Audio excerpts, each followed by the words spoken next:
கிருஷ்ண மாதாஜி. ஏதோ ஒரு நமஸ்காரம் மாதாஜி. ஹரே கிருஷ்ண மாதாஜி. வாழ வாழ்வன் மாதாஜி. ஹரே கிருஷ்ணா. ஹரே கிருஷ்ண மாதாஜி. நான் ஏதோ கேள்வி ஞாபகம் இருக்கா?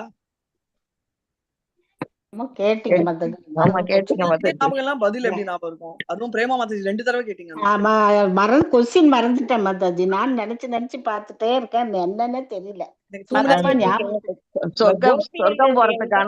சொர்க்கம் போறதுக்கான இது ஏதோ டிஃபரன்ஸ் அது 10:30 அப்புறமா பேசலாம். சரிங்களா? இப்போ நம்ம எண்ட் பண்ணிடுறேன். சாரி, நான் லீவ் ஆயிக்கிறேன். நம்ம 10:30 மீட் பண்ணலாம். ஹரே கிருஷ்ணா. ஹரே கிருஷ்ணா. ஹரே கிருஷ்ணா மேம். ஹரே கிருஷ்ண மாதாஜி. பிரணாம் மாதாஜி. ஹரே கிருஷ்ண மாதாஜி. ஹரே கிருஷ்ண மாதாஜி. பிரணாம் மாதாஜி. ஹரே கிருஷ்ணா. எல்லாருக்கும் நமஸ்காரங்கள், வணக்கங்கள், வந்தனங்கள், பிரணாம்ஸ். ஓகே. ஓம் நமோ பகவதே வாசுதேவாய. ஓம் நமோ பகவதே வாசுதேவாய. ஓம் நமோ பகவதே வாசுதேவாய. ஓம் நமோ பகவதே வாசுதேவாய. நாராயணம் நமஸ்கிருத்யம் நரம் சைவ நரோத்தமம் தேவீம் சரஸ்வதிம் வியாசம் ததோ ஜயமுதீரயேத் நஷ்டப்ராயேஷு பதரேஷு நித்யம் பாகவத சேவையாம் பகவத்ய உத்தம ஸ்லோகே பக்திர்பவதி நைஸ்திகி. ஓம் அஜ்ஞானதிமிராந்தஸ்ய ஞானாஞ்சனய ஷலாக்கய சக்ஷுருன்மிலிதம் येन तस्मै श्री गुरवे नमः. श्री चैतन्य मनोभीष्टं स्थापितं येन भूतले स्वयं रूपा गदामह्यं तदा स्वपदान्तिकम्. हे कृष्णा करुणा सिन्धु दीनबन्धो जगत्पते गोपेशा गोपिका कान्त राधकान्त नमस्तुते. तप्त काञ्चन गौरांगी राधे वृन्दावनेश्वरी ऋषभानुसुते देवी प्रणमामि हरिप्रिये. वाञ्छकल्पतारुभ्यश्च कृपा सिन्धुभ्येव च पतितानां पावनेभ्यो वैष्णवेभ्यो नमो नमः. नमो ओं विष्णु पादाय कृष्ण प्रेष्ठाय भूतले श्रीमती भक्ति वेदांत स्वामी निधि नामिने. नमस्ते सारस्वते देवे गौरवाणी प्रचारिणे निर्विशेष शून्यवादे पाश्चात्य देशधारिणे. जय श्री कृष्ण चैतन्य प्रभु नित्यानंद श्री अद्वैत गदाधार श्रीवासदि गौर भक्त वृंद. हरे कृष्णा कृष्ण कृष्ण हरे हरे, हरे राम राम राम हरे हरे.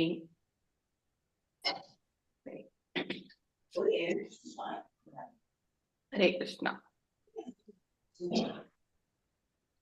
நேத்து சேதுலட்சுமி மாதாஜி கையை உயர்த்தி மாதாஜி. ஹரே கிருஷ்ண மாதாஜி. 13 மாதாஜி. 13 நம்ம புக்ல ஸ்ரீமத் பாகவதம் உயர்த்திருந்தோம் மாதாஜி. ஹரே கிருஷ்ண மாதாஜி. வாழ்க. ஹரே கிருஷ்ணா.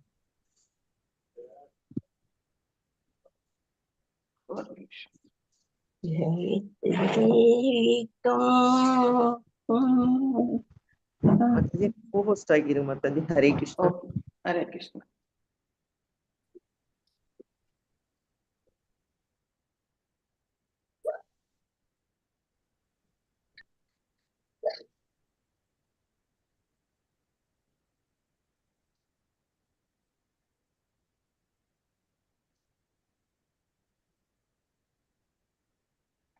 எஸ் 13 தான். 10 நினைச்சிட்டேன். இப்ப 13 மாதாஜி. 13 மாதாஜி. யா சேதுலட்சுமி மாதாஜி நீங்க வாசிங்க. ஓகே. ஹரே கிருஷ்ணா. சோ திதிக்ஷயா கருணயா மைத்ரயா சாகில ஜந்துஷு ஜந்துஷி சமத்வேன மாதாஜி. ஜந்துஷு தான். சந்தோஷி மாதாஜி. இல்ல கரெக்ட்டா தான் சொல்றாங்க. ஜந்துஷுன்னு தான் இருக்கு மாதாஜி. ஆமா, ஷீதா இங்க இருக்கு. இங்க பாத்தீங்கன்னா ஜா இன் தூஷு. ஓகே. சந்துஷு சமத்வேன சர்வாத்மா பகவான் சம்பிரசீததி. எஸ் வாசிங்க. ஹரே கிருஷ்ண மாதாஜி. திதிக்ஷயா கருணாயா மைத்ராய சாகில சந்துஷு மைத்வேன சர்வாத்மா பகவான் சம்பிரசீததி.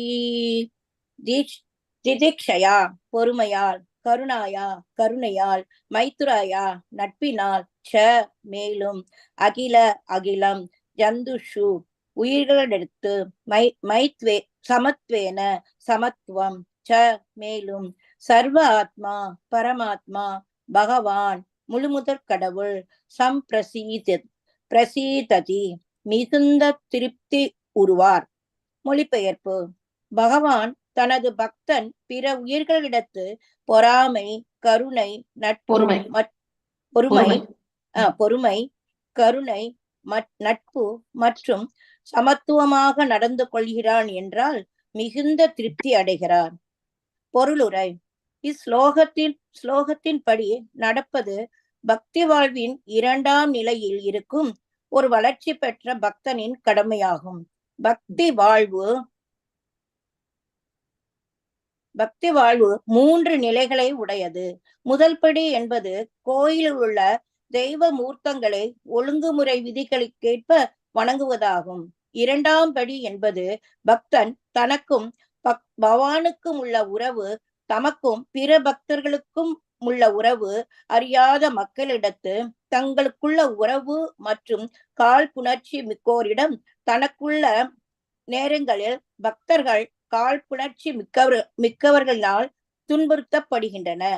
வளர்ச்சி பெற்ற பக்தன் மிகவும் பொறுமைசாலியாக இருத்தல் வேண்டும் என்று அறிவுறுத்தப்படுகிறான். அவன் அறியாதவர்களிடத்தும் ஒன்றும் தெரியாதவர்களிடத்தும் கருணை காட்டல் வேண்டும்.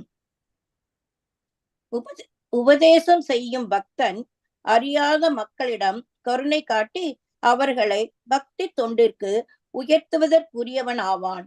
உண்மை நிலையில் அனைவருமே பகவானின் நித்திய தொண்டர்களே ஆவர். ஆகையால் ஒரு பக்தனின் பணி என்பது ஒவ்வொருடமும் உள்ள கிருஷ்ண உணர்வினை விழிப்புற செய்வதே ஆகும். இதுவே அவனது கருணை ஆகும். ஒரு பக்தன் தனது சக பக்தர்களை சமமாக நடத்துவதனால் அவன் அவர்களின் நட்பை காப்பாற்றுகிறான். அவனது பொதுவான பார்வை அனைத்து உயிர்களிலும் பகவானின் பாகங்கள் என்பதாகவே இருத்தல் வேண்டும். வெவ்வேறு உடைகளில் வெவ்வேறு உயிர்கள் தோன்றத் தரலாம். ஆயினும் பகவத்கீதையின் கருத்தின்படி கற்றறிந்த பண்டிதன் அல்லது உயிர்களை சமமாக காணல் வேண்டும். ஒரு பக்தன் இது போன்ற அணுகுமுறையானது பரமபுருஷ பகவானால் பாராட்டப்படுகிறது. ஆகையினால் ஒரு தெய்வீக சான்றோன் எப்பொழுதும் பொறுமையாகவும் கருணை உடையவனாகவும் இருப்பதினால் அவன் யாரிடமும் பகமை பாராட்டாது எல்லோருக்கும் நண்பனாக விளங்குகிறான். அதனால் அமைதி உடையவனாகிறான். இவையெல்லாம் ஒரு பக்தரின் உள்ள சிறந்த குணங்களாகும். ஹரே கிருஷ்ண மாதாஜி. தேங்க்யூ மாதாஜி. ஹரே கிருஷ்ண மாதாஜி. புஷ்ப மாதாஜி வாசல். சம்பிரசன்னே பகவதி புருஷ பிராக்ருதைர்குணைஹ விமுக்தோ ஜீவ நிர்முக்தோ பிரம்ம நிர்வாணம் ருச்சதி. ஹரே கிருஷ்ண மாதாஜி. சம்பிரசன்னே பகவதி புருஷ பிராக்ருதைர்குணைஹ விமுக்தோ ஜீவ நிர்முக்தோ பிரம்ம நிர்வாணம் ருச்சதி. மொழிபெயர்ப்பு பொருளுரை பை ஸ்ரீல பிரபுபாதாவுக்கு ஜெய். முழுமுதற் கடவுளை தனது வாழ்நாளில் உண்மையாக திருப்திப்படுத்துபவன் பூத மற்றும் நுண்ணிய உலகியல் நிலைகளில் இருந்து விடுதலை பெறுகிறான். இவ்வாறு அவன் இயற்கையின் குணங்களில் இருந்து விடுதலை அடையும் பொழுது அவன் அளவற்ற ஆன்மீக இன்பத்தினை பெறுகிறான். பொருளுரை.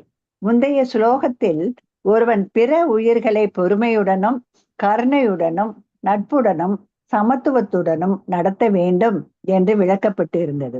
இது போன்ற நடத்தையினால் ஒருவன் முழுமுதற் கடவுளை திருப்திப்படுத்துகிறார். அவரது திருப்தியின் மூலம் அவ்வக்தன் அனைத்து நிலைகளில் இருந்தும் விடுதலை பெறுகிறார். பகவத்கீதையில் பகவான் மேலும் உறுதிப்படுத்துகிறார், எனது பக்தி தொண்டில் ஒருவன் உண்மையாகவும் உளப்பூர்வமாகவும் ஈடுபடுவான் என்றால் உடனே அவன் உன்னத நிலைக்கு உயர்த்தப்படுகிறான். அங்கு அவன் அளவற்ற ஆன்மீக இன்பத்தினை அனுபவிக்கிறான் என்று உலகில் உள்ள அனைவரும் ஆனந்த வாழ்க்கை அடைவதற்கே துன்புறுகின்றனர். துரதிருஷ்டவசமாக அதனை எப்படி அடைவது என்பதனை மக்கள் அறிந்தனர். நாத்திகர்கள் கடவுள் மறுப்பாளர்கள் ஆகையினால் உறுதியாக அவர்கள் அவரை மகிழ்ச்சிப்படுத்த மாட்டார்கள். இங்கே முழுமுதற் கடவுளை திருப்திப்படுத்துவதன் மூலம் ஒருவன் ஆன்மீக நிலையினை அடைந்து அங்கே அளவற்ற இன்பம் துய்க்கிறான் என்று மிக தெளிவாக குறிப்பிடப்பட்டிருக்கிறது. ஜட வாழ்க்கையிலிருந்து விடுதலை பெறுவது என்பதற்கு பொருள் இயற்கையின் குணங்களின் பாதிப்பிலிருந்து விடுதலை பெறுதல் என்பதாகும். இச்சுலோகத்தில் பயன்படுத்தப்பட்டிருக்கும் மைப்ரசன்னே என்ற சொல்லுக்கு திருப்திப்படுத்துதல் என்று பொருளாகும். பகவானை திருப்திப்படுத்தும் செயலை ஒருவன் செய்தல் வேண்டும். மாறாக அவன் திருப்தி அடைவதற்கு செயல்படக்கூடாது. உண்மையில் பகவான் திருப்தி அடையும் போது பக்தனும் தானே திருப்தி அடைகின்றான். இதுதான் பக்தி யோக முறையின் ரகசியமாகும். பக்தி யோகத்திற்கு வெளியே ஒவ்வொருவனும் தனது திருப்திக்கே முயற்சிக்கிறான். பகவானை திருப்திப்படுத்த யாரும் முனைவது இல்லை. கர்மிகள் தங்கள் புலன்களை திருப்திப்படுத்த முயல்கின்றனர். ஞான நிலைக்கு உயர்த்தப்பட்டவர்கள் கூட நுண்ணிய வடிவத்தில் தமது திருப்திக்கே முயல்கின்றனர். கர்மிகள் புலனுகர்ச்சிகளினால் தம்மை திருப்திப்படுத்த முயல்கின்றனர். ஞானியர் நுண்ணிய செயல்கள் அல்லது மன யூகத்தினால் தங்களையே கடவுளாக கருதி தம்மை திருப்திப்படுத்த முயற்சிக்கின்றனர். யோகிகளும் பல்வேறு யோக சித்திகளை அடைவதன் மூலம் தம்மை திருப்திப்படுத்திக் கொள்ளலாம் என்று முயற்சிக்கின்றனர். ஆயினும் பக்தர்கள் மட்டுமே முழுமுதற் கடவுளை திருப்திப்படுத்த முயல்கின்றனர். பக்தனின் தன்னுணர்வு முறையானது கர்மி, ஞானி மற்றும் யோகியின் முறைகளிலிருந்து முற்றிலும் வேறுபட்டதாகும்.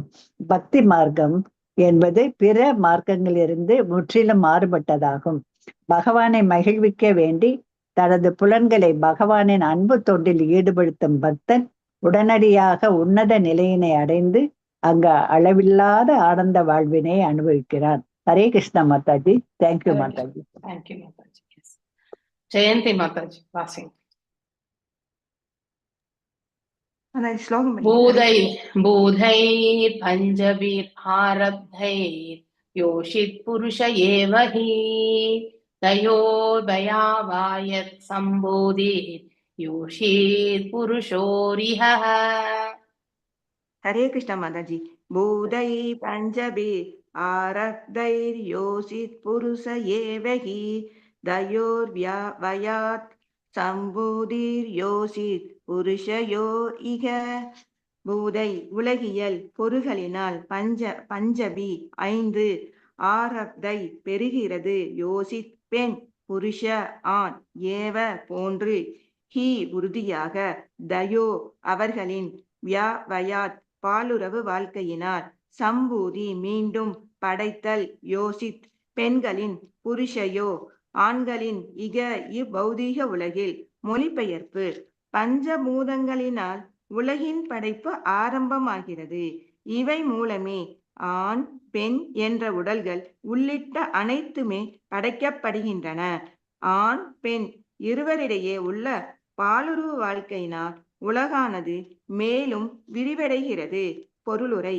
துருவ மன்னர் வைணவ கொள்கையினை புரிந்து கொண்ட போதிலும் அதில் இன்னும் திருப்தி அடையவில்லை என்பதை கண்ட சுயம்புவ மனு உடலானது இயற்கையின் பஞ்சபூதங்களினால் எவ்வாறு படைக்கப்பட்டது என்பது பற்றி அவருக்கு விளக்கம் அளிக்கிறார்.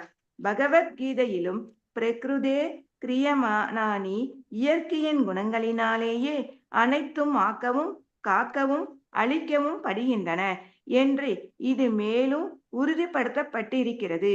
இதன் பின்புறத்தில் உண்மையில் முழுமுதற் கடவுளின் இயக்கம் இருக்கிறது.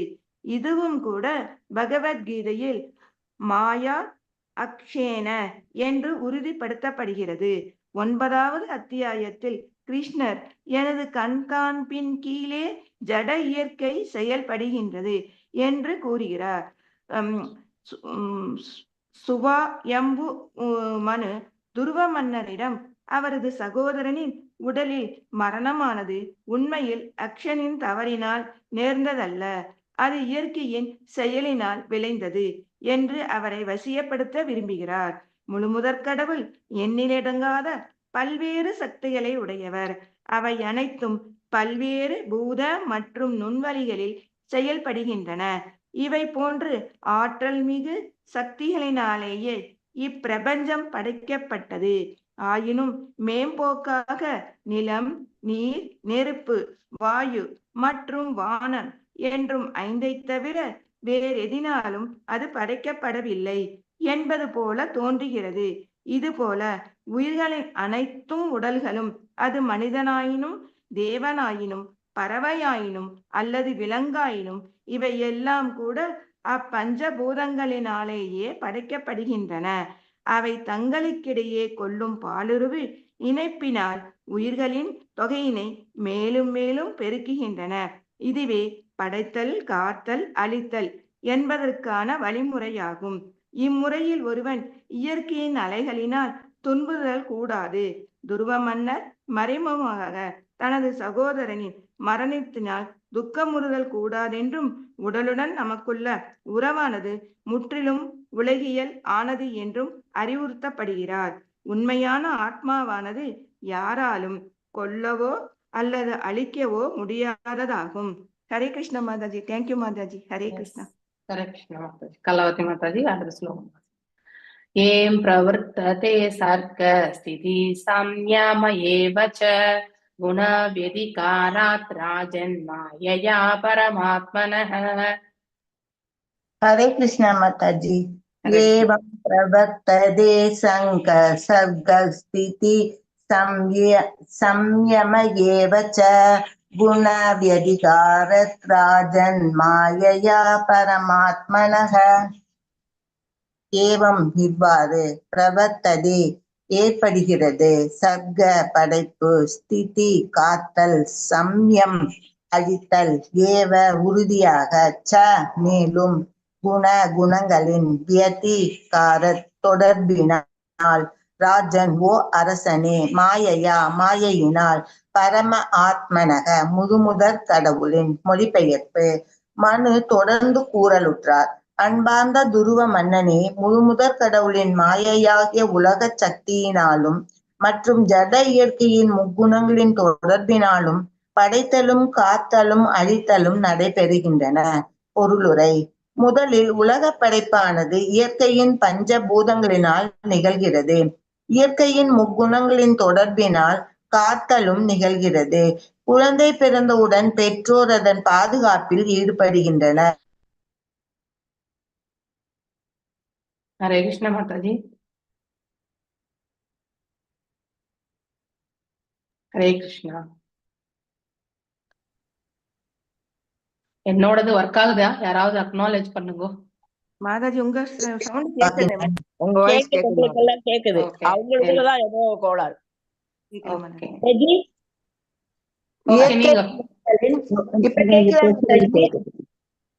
கேக்குது.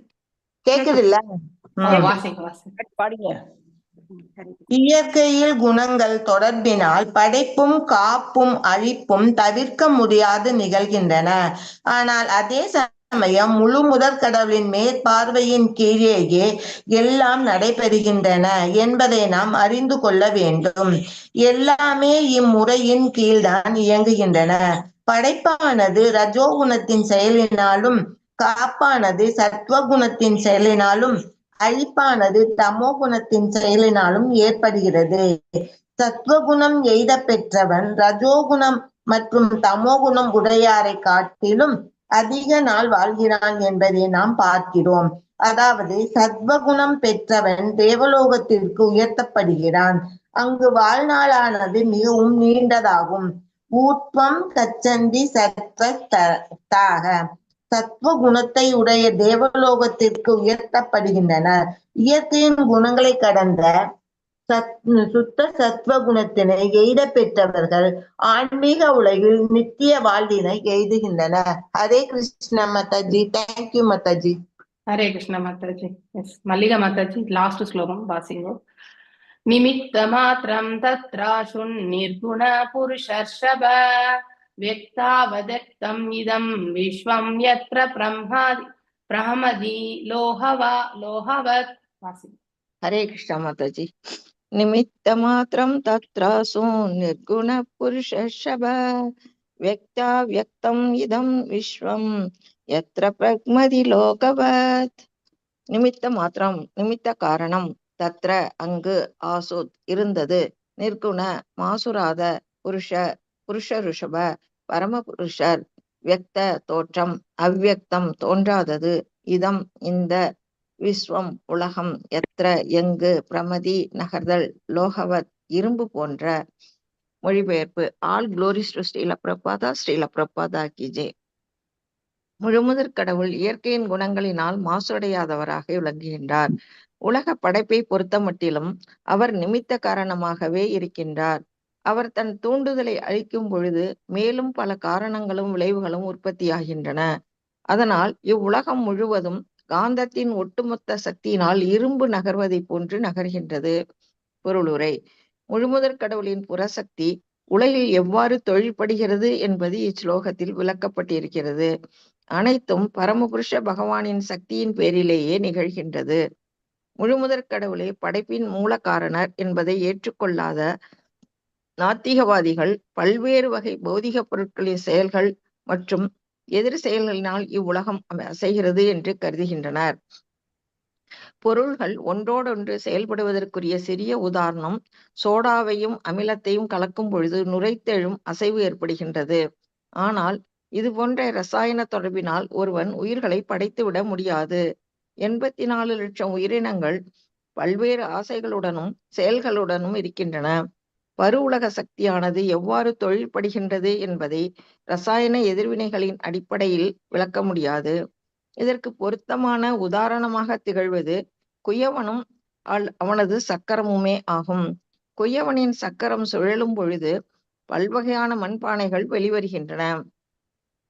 மண்பானையின் உற்பத்திக்கு எத்தனையோ காரணங்கள் இருப்பினும் சக்கரத்தின் விசையினை செலுத்தும் குயவனே மூல காரணமாவான். இவ்விசையானது அவனது மேற்பார்வையினால் விளைகிறது. இதே கருத்து பகவத்கீதையிலும் விளக்கப்பட்டிருக்கிறது. அனைத்து உலக செயல்கள் மற்றும் எதிர் செயல்களின் பின்புலமாக முழுமுதற் கடவுளான கிருஷ்ணரே இருக்கிறார் என்று. கிருஷ்ணர் எல்லாமே தனது சக்தியை சார்ந்தே இருக்கின்றன என்றும், ஆயினும் எல்லா இடங்களிலும் தான் இல்லை என்றும் கூறுகிறார். பானையானது உலகியல் சக்தியின் செயல் மற்றும் எதிர் செயலின் சில குறிப்பிட்ட கட்டுப்பாடுகளின் கீழ் உற்பத்தி செய்யப்படினும் குயவன் அப்பானையினுள் இல்லை. அதுபோல் உலக படைப்பானது பகவானால் ஏற்படுத்தப்பட்டிருப்பினும் அவர் தனியேதான் இருக்கிறார். வேதங்களில் அவரது கடைக்கண் பார்வைப்படுவதால் பருப்பொருள்களின் இயக்கம் தொடங்குகிறது என்று குறிப்பிடப்பட்டுள்ளது. பகவத்கீதையில் கூட பகவான் உலக சக்தியுடன் தமது பாகங்களான ஜீவர்களையும் சேர்த்தே பிறப்பிக்கிறார் என்றும், அதனால் பல்வேறு வகை வடிவங்களும் பல்வேறு வகை செயல்களும் உடனடியாக இடம்பெறுகின்றன என்றும் கூறப்பட்டுள்ளது. உயிர்களின் பல்வேறு இச்சைகள் மற்றும் கர்ம வினைகளின் காரணமாக பல்வேறு உடல்களை உடைய பல்வேறு உயிர் பொருள்கள் உருவாக்கப்படுகின்றன. டார்வினின் பரிணாம தத்துவம் உயிரினை ஆத்மாவாக ஏற்ப மறுப்பதினால் அவரது பரிணாம விளக்கமானது அரைகுறையானது ஆகும். இப்பிரபஞ்சத்தில் வியப்பிற்குரிய பல்வகை வேறுபாடுகள் தோன்றியமைக்கு இயற்கையின் முக்குணங்களின் செயல் மற்றும் மூலகர்த்தா அல்லது காரணமாக முழுமுதற் கடவுளே விளங்குகிறார். அவர் இங்கே நிமித்த மாத்திரம், அதாவது நிமித்த காரணர் என்று குறிப்பிடப்படுகிறார். அவர் தமது சக்தியினால் ஆணை சக்கரத்தை சுழலச் செய்கிறார். மாயாவாத தத்துவக்காரர்கள் பரபிரம்மே பல்வேறு வடிவங்களை மேற்கொள்கிறது என்கின்றனர். ஆயினும் அது உண்மையன்று. அவரே அனைத்திற்கும் காரணமாக விளங்கிய போதிலும் ஜட குணங்களின் செயல்கள் மற்றும் எதிர் செயல்களை எப்போதும் கடந்தவராகவே அவர் விளங்குகிறார். அதனால்தான் பிரம்ம சங்கீதையில் 5.11 பிரம்மதேவன் கூறுகிறார்: ஈஸ்வரக பரமகிருஷ்ணக சச்சிதானந்த விக்கிரக அநாதிராதி கோவிந்த சர்வகாரண காரணம். அநேக காரணங்களுக்கும் விளைவுகளுக்கும் இருக்கின்றன, ஆனால் மூல காரணர் ஸ்ரீ கிருஷ்ணரே ஆவார். தேங்க்யூ மாதாஜி. ஹரே கிருஷ்ணா. ஹரே கிருஷ்ணா மாதாஜி. நிறைய கருத்துக்கள்.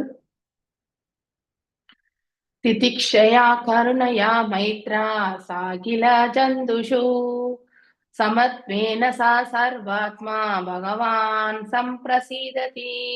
திதிக்ஷயா பொறுமையால், கருணையால், மைத்ரியா நட்பினால், சா மேலும், அகிலம் ஜந்துஷி உயிர்களினிடத்து, சமத்வேன சமத்துவம், சா மேலும், சர்வ ஆத்மா பரமாத்மா பகவான் முழுமுதற் கடவுள், சம்பிரசீததி மிகுந்த திருப்தி உருவார். யார் இங்கு திருப்தி உறுகிறார்? எல்லாம் வல்ல இறைவன். மொழிபெயர்ப்பு: பகவான் தனது பக்தன் பிற உயிர்களிடத்து பொறுமை, கருணை, நட்பு மற்றும் சமத்துவமாக நடந்து கொள்கின்றான் என்றால் அந்த குவாலிட்டிஸ், அந்த செயல்களில் பகவான் கண்டு அவர் திருப்தி அடைகிறார். இறைவனுக்கு எதெல்லாம் திருப்தி அளிக்கக்கூடிய செயல்களோ அதை நாம் ஆற்றினோம் என்றால் அதுவே வந்து தூய பக்தி சேவையினுடைய பண்புகள் என்று நாம தெரிஞ்சுக்கணும். சோ ஒருத்தருக்கு இந்த பொறுமை என்பது கண்டிப்பா இருக்கணும், கருணை என்பது இருக்கணும். கருணை வந்தாலே ஆட்டோமேட்டிக்கலி சமத்துவமாக பார்க்கக்கூடிய அந்த பார்வை வந்துடும். அனைவரிடத்திலுமே நட்பு கொள்ளக்கூடிய அந்த பாவத்தையும் நம்மளால வெளிப்படுத்தி கொள்ள முடியும். சோ வெளிப்படுத்தணும்னு இல்லை, ஆனா அந்த பாவத்துல நம்மளால செயல்படுத்த முடியும். ஒருவர் இந்த 4 அதாவது பண்புகளோட செயல்படுகின்றார் என்றால் அதை கொண்டு பேர் ஆனந்தம் கொள்வது யார் என்றால் எல்லாம் வல்ல இறைவன். சோ அவர் ஆனந்தம் கொண்டால் இன்டைரக்ட்லி நாமும் சிறிய அளவு ஆனந்தம் நமக்கும் உண்டு. பொருளுரை. இச்லோகத்தின்படி பக்தி வாழ்வின் 2ஆம் நிலையில் இருக்கும் ஒரு வளர்ச்சி பெற்ற பக்தனினுடைய கடமை. செகண்ட். சோ 3 விதமான கனிஷ்ட, மத்தியமா அண்ட் உத்தமா இல்லையா? சோ கனிஷ்டா லெவல் வந்து கோயில்ல மட்டும்தான் பகவான் இருக்கார், கோயில் வழிபாடு அப்படின்னா சாதன பக்தியை வந்து ஆரம்ப கட்டத்துல இருந்து செய்யக்கூடியவங்க இல்லையா? அதுதான் கனிஷ்ட நிலை. நெக்ஸ்ட் வந்து மத்தியமா நிலை. மத்தியமா நிலை வந்து வரும்பொழுது இறைவனோட சம்பந்தத்தை அவங்க ஏற்படுத்தியிருப்பாங்க, அடுத்தவர்களுக்கும் வந்து உபதேசிக்கக்கூடிய நிலையில இருப்பாங்க. சோ அது உணர்ந்தறிந்து உபதேசம் செய்யறது, அது ரொம்ப ரொம்ப முக்கியம். எல்லாருமே உபதேசம் செய்திட முடியாது இல்லையா? உணர்தலால் சொல்லக்கூடிய ஒரு விளக்கம் வந்து என்றைக்குமே வந்து, அதாவது அடுத்தவங்களும் வந்து செவிசாய்க்கக்கூடிய நிலைக்கு செல்லும். சோ நாம சொல்லக்கூடிய புத்திமதியோ இல்ல புத்திமதின்னு சொல்றதை விட நம்ம வந்து பகவான் அவருடைய பக்தர்கள் எடுத்துரைச்சிருக்கக்கூடிய போதனைகளை வந்து போதனைகளாவே எடுத்துரைக்கணும், அவ்வளவுதான். நாம புத்திமதி சொல்ற அளவுக்கு வந்து குவாலிஃபிகேஷன் நமக்கு கிடையாது. ஆனா இந்த வந்து ஒரு ஆச்சாரியா குரு சொல்லியிருக்கார் அப்படிங்கிறத வந்து அவங்களுக்கு ஆச்சாரியாருடைய முக்கியத்துவத்தையும் அவருடைய வார்த்தைகளுடைய முக்கியத்துவத்தையுமே நம்ம ரொம்ப ஸ்ட்ராங்கா நம்ம எடுத்துரைச்சா ஆட்டோமேட்டிக்கலி அதை அவர்கள் ஏற்றுக்கொள்ளக்கூடிய பக்குவம் அவங்களுக்கு வரும். அதுதான் ஒரு மத்தியம அதிகாரியுடைய கடமையே கூட. சோ இச்லோகத்தின்படி பக்தி வாழ்வின் 2ஆம் நிலையில் இருக்கும் ஒரு வளர்ச்சி பெற்ற பக்தனுடைய கடமை இது. சோ நடந்து கொள்வது, இந்த கருணையா இருக்கிறது இல்லையா, அடுத்து பொறுமையா இருக்கிறது, நட்போடு இருக்கிறது, சமத்துவத்தோடு இருக்கிறது, இது எல்லாமே ஒரு மத்தியம அதிகாரியுடைய குவாலிஃபிகேஷன். பக்தி வாழ்வு 3 நிலைகளுடையது இல்லையா? கனிஷ்டா, மத்தியமா, உத்தமா. முதல் படி என்பது கோயிலில் உள்ள தெய்வ மூர்த்தங்களை ஒழுங்குமுறை விதிகளுக்கேற்ப வணங்குவதாகும் இல்லையா? ரூல்ஸ் ரெகுலேஷன்ஸ் பிரகாரம் வந்து சாதன பக்தி செய்யறதுதான் வந்து ஃபர்ஸ்ட் ஆரம்ப கட்ட நிலை. 2ஆம் படி என்பது பக்தன் தனக்கும் பகவானுக்குள்ள உறவு, தனக்கும் பிற பக்தர்களுக்கும் உள்ள உறவு, அறியாத மக்களிடத்துல தனக்குள்ள உறவு மற்றும் காழ்ப்புணர்ச்சி மிக்கோரிடம் தனக்குள்ள உறவு எத்தன்மையானது என்பது அறிந்து கொள்ளுதல் ஆகும். சோ மல்டிபிள் ரிலேஷன்ஷிப் இல்லையா? இப்ப நான் உங்களோட வச்சிருக்கக்கூடிய ரிலேஷன்ஷிப் இல்லையா? நானும் ஒரு சாதாரண பக்தை, நீங்க எல்லாரும் பக்தன். ஒரு பக்தனோடு இருக்கக்கூடிய ரிலேஷன்ஷிப், ஒரு பக்தனற்றவன் இடத்துல இருக்கக்கூடிய ரிலேஷன்ஷிப், ஒரு பக்தன் இறைவனோடு இருக்கக்கூடிய, நாம் எல்லாருமே இறைவனுக்கு பக்தி கொள்ளும் போது ஒரு க்ஷணமாவது நம்ம அவரை நினைக்கக்கூடிய அந்த பாக்கியம் கிடைக்கிறது இல்லையா? சோ அந்த இதுதான் வந்து நமக்கு அவருக்கும் தொடர்பை ஏற்படுத்துறது. அது ரொம்ப ஸ்ட்ராங்கா ஆகிறதுக்கான காரணம் எப்போ வரும்னா, நாம கண்டினியூஸா அவரோட சம்பந்தத்தை ஏற்படுத்தி கொள்ளும் பொழுது அது ஸ்ட்ராங் ரிலேஷன்ஷிப் ஆயிடும். ஆனா அந்த அளவுக்கு ரிலேஷன்ஷிப் வராதவங்க ஆரம்ப கட்டத்துல அப்படிதான் இருக்கும். சோ இறைவனுக்கும் அந்த பக்தனுக்கும் இருக்கக்கூடிய உறவுமுறை, அடுத்து அந்த பக்தனுக்கும் பிற பக்தர்களுக்கு இருக்கக்கூடிய உறவுமுறை, அந்த பக்தனுக்கும் பக்தர் அற்றவர்களுக்கும் இருக்கக்கூடிய ஒரு உறவுமுறை, இது எல்லாமே வந்து நம்ம வாழ்க்கையில அன்றாட நிகழ்ச்சிகள்ல நாம பார்த்துட்டு இருக்கிறது தான் இல்லையா? சோ மேலும் பகவானுக்கும் தனக்கும் பிற பக்தர்களுக்கும் உள்ள உறவு அறியாத மக்களிடத்தில் தனக்குள்ள உறவு அப்படின்னா நமக்கும் அந்த டிவோட்டி ரிலேஷன்ஸ், சாது சங்க, அதை பற்றியான ஞானமற்றவர்களிடத்துல ஒரு பக்தன் கொண்டிருக்கக்கூடிய உறவுமுறை இல்லையா? மற்றும் காழ்ப்புணர்ச்சி மிக்கோரிடம் தனக்குள்ள உறவுமுறை இல்லையா? அதாவது பொறாமை அப்படின்னா மனிதர்களிலே கடைநிலையா இருக்கிறவங்க கிட்ட இருக்கக்கூடிய உறவுமுறை, இதையெல்லாம் வந்து புரிந்து கொள்வதாகும். சில நேரங்களில் பக்தர்கள் காழ்ப்புணர்ச்சி மிக்கவர்களால் துன்புறுத்தப்படுகின்றனர். இது 100% உண்டு இல்லையா? பொறாமைனால எங்க போய் எந்த இடத்துல என்ன ப்ராப்ளம் வந்து அடுத்தவங்களுக்கு நாம கிரியேட் பண்றோன்றதே தெரியாம வந்து செயல்பட்டு கொண்டிருப்போம் நம்ம. அந்த பாதிப்பு அடைஞ்சா அந்த பக்தர் வந்து எந்த அளவுக்கு துயரப்படுவார் அப்படிங்கிற அந்த உணர்வே இருக்கிறது கிடையாது. நம்முடைய கோல் பொறாமையை வந்து வெளிப்படுத்தி விட வேண்டும், அதற்கான செயல்ல ஈடுபட்டு விடுவார்கள். சில நேரங்களில் பக்தர்கள் காழ்ப்புணர்ச்சி மிக்கவர்களால் துன்புறுத்தப்படுகின்றனர். வளர்ச்சி பெற்ற பக்தன் மிகவும் பொறுமைசாலியாக இருத்தல் வேண்டும் என்று அறிவுறுத்தப்படுகின்றான். சோ பக்தியில மேன்மையா சென்று கொண்டிருக்கக்கூடிய ஒரு பக்தனுக்கு பொறுமை என்பது மிக மிக முக்கியமானது. சோ அதுதான் இம்பார்ட்டன்ட் இன்ஸ்ட்ரக்ஷன். அவன் அறியாதவர்களிடத்துல ஒன்றும் தெரியாதவன் கருணை காட்டல் வேண்டும். செகண்ட், சோ முதல் வந்து பொறுமை. இந்த பொறுமை எப்போ நம்ம டெவலப் பண்ணுவோம்? அதாவது பக்தியற்ற நிலையில இருக்கிறவங்களால ஏற்படுத்தக்கூடிய சங்கடங்களை நாம பொறுத்து கொள்றது, அதுதான் ஃபர்ஸ்ட். ரெண்டாவது, அப்படிப்பட்ட மனிதர்களிடத்திலும் நாம கருணை காட்டுவதற்காக தயங்கக்கூடாது. ஏன்னா அவர்கள் எல்லாம் தவறி விழுந்த ஆத்மாக்கள். அவர்களை கரை சேர்ப்பதும் நம்முடைய கடமையாகிறது. அதனால அவங்களால ஏற்றுக்கொள்ளக்கூடிய அந்த அளவுக்கு அவர்களுக்கு இந்த பக்தி பாதையை பற்றியும் அதனுடைய முக்கியத்துவத்தை பற்றியும் நாம கண்டிப்பா எடுத்துரைக்கணும். சாரி, சோ அவங்கள நல்வழிப்படுத்த வேண்டிய கடமை நமக்கு இருக்கு இல்லையா? அப்போ எதனால இந்த நல்வழிப்படுத்த முடியும்னா அவர்கள் மீது கருணை கொள்வதால.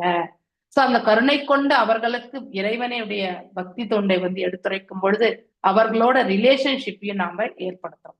சோ அங்கே என்ன ரிலேஷன்ஷிப்னா, அதாவது அவர்களுக்கு நன்மை கொடுக்க வல்லக்கூடிய எல்லாமே எடுத்துரைக்கக்கூடிய அந்த ரிலேஷன்ஷிப், அவ்வளவுதான்.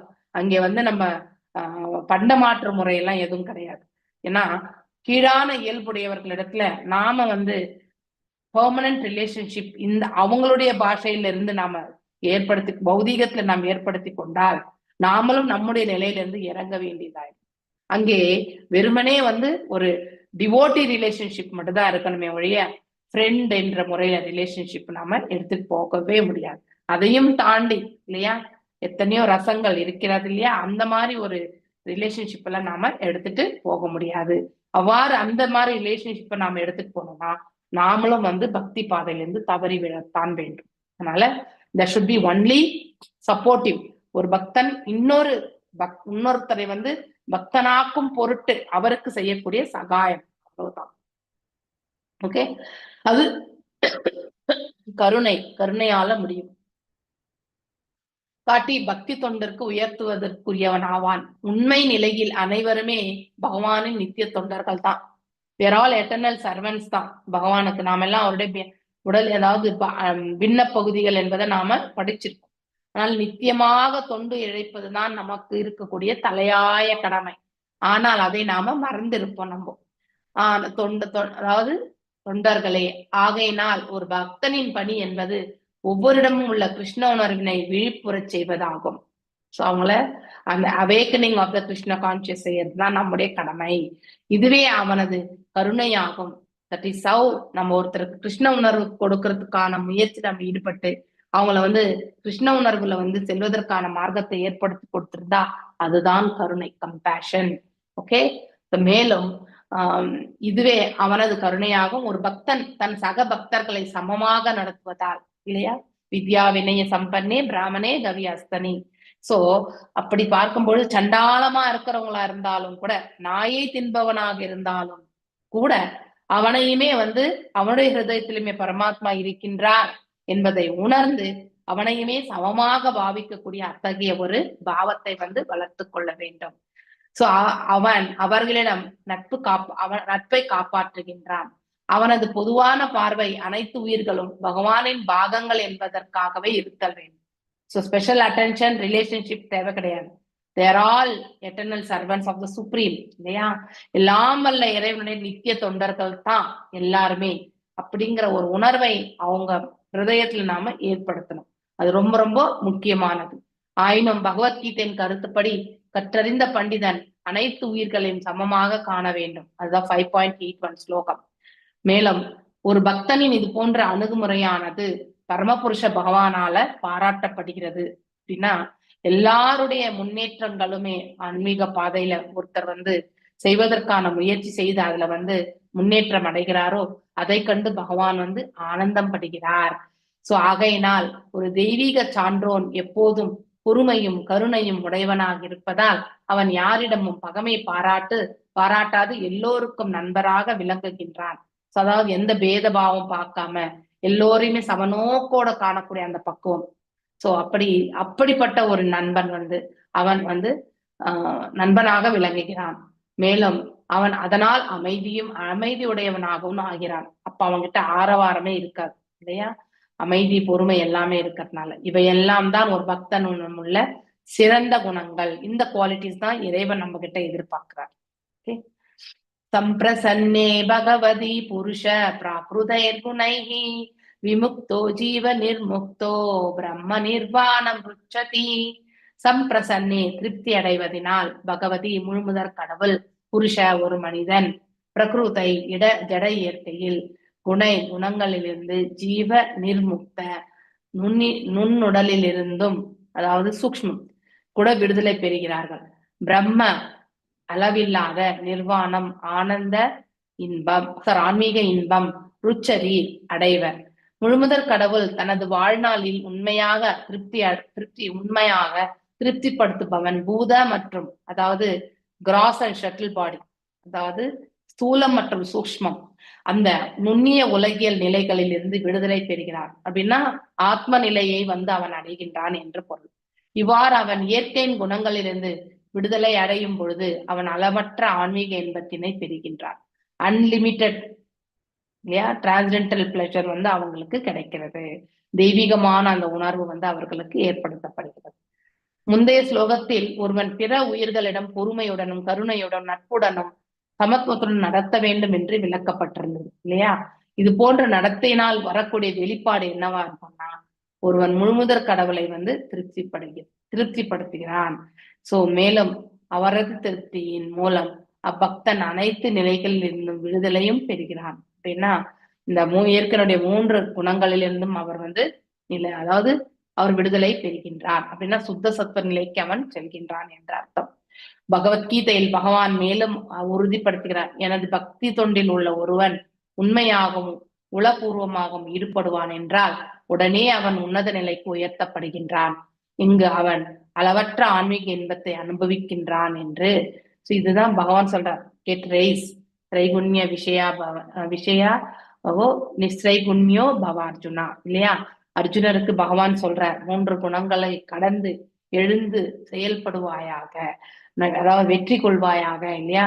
பின்னாடி வரக்கூடிய ஸ்லோகங்களிலுமே நீ இந்த 3 குணங்களுக்கு அப்பாற்பட்டு சென்று உன்னுடைய செயல்களை செய்து சோ அதுல நீ வெற்றி கொள்ள வேண்டும். அப்படிதான் பகவான் அறிவுறுத்துகின்றார். அதே மாதிரி இது அர்ஜுனருக்கு மாத்திரம் அறிவுரை கிடையாது, நமக்கும் சேர்த்துதான். நாமளும் அவ்வாறே செயல்படுத்த வேண்டும். ஏன்னா இங்கே அதாவது as per ஸ்லோகா நம்பர் 3.27 பின்னாடி வருது இல்லையா, அந்த கருத்து படிக்கணும். அதாவது நைனம் சிந்தத்தில் இது என்ன ஸ்லோகம் அது 3.27, அதாவது குணங்களை செயல்படுகிறது. பிரகிருதே கிரியமானானி குணகர்மாணி சேவதः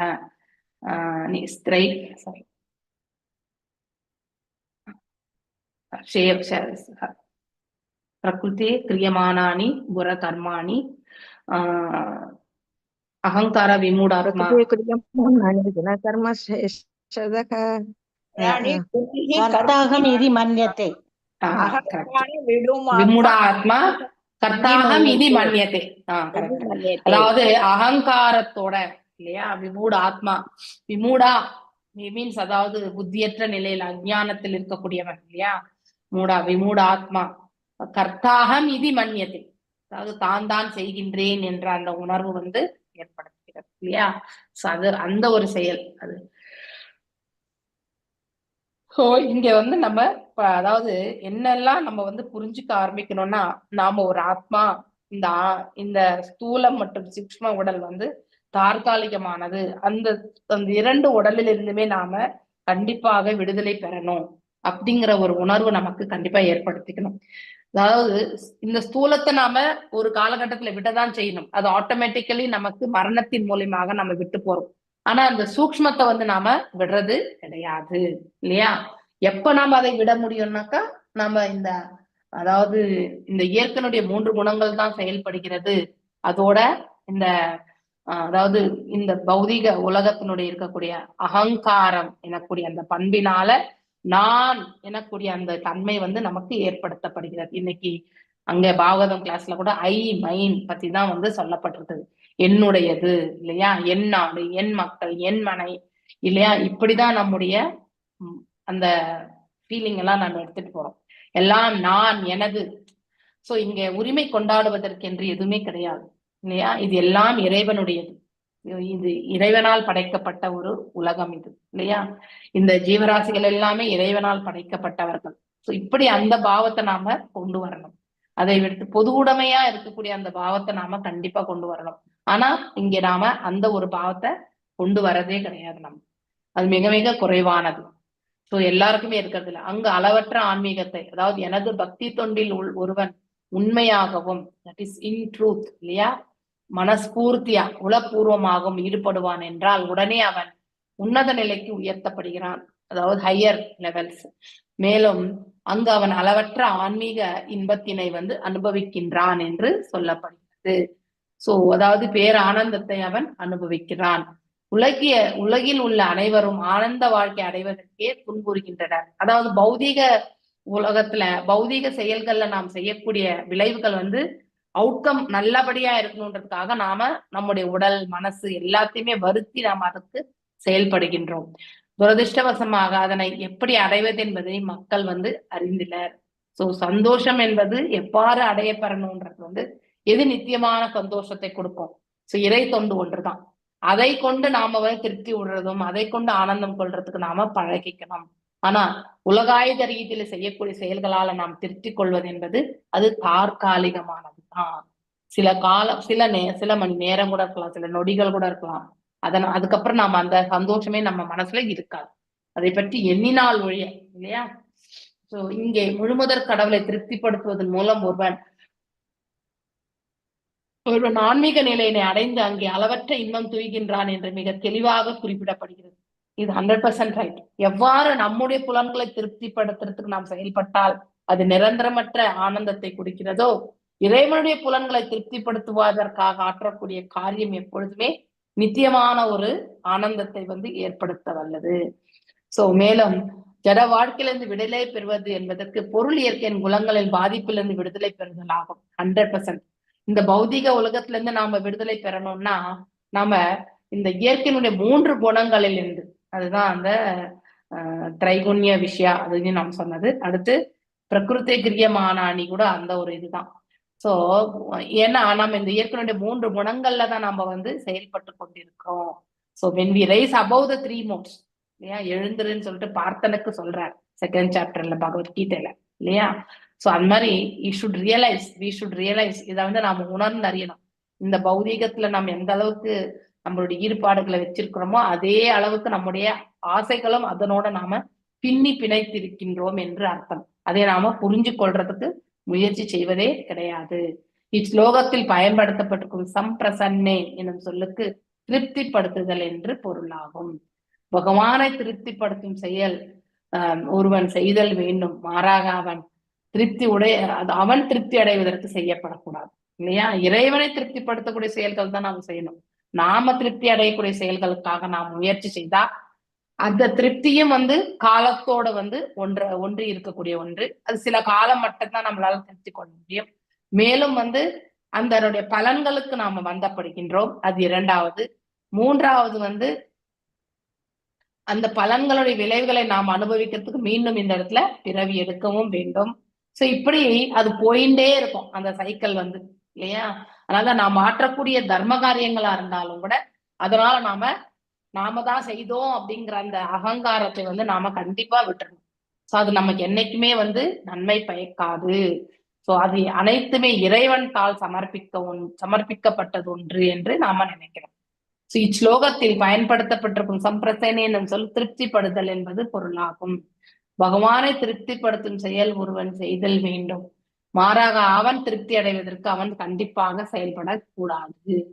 மேலும் உண்மையில் பகவான் திருப்தி அடையும் போது பக்தனும் தானே திருப்தி அடைகின்றான். ஸோ இஃப் கிருஷ்ணா இஸ், அதாவது he is enjoying இல்லையா அப்படின் போது அவருடைய he is become satisfied with the service means then automatically நமக்கும் வந்து அந்த திருப்தி என்பது ஏற்படுகிறது.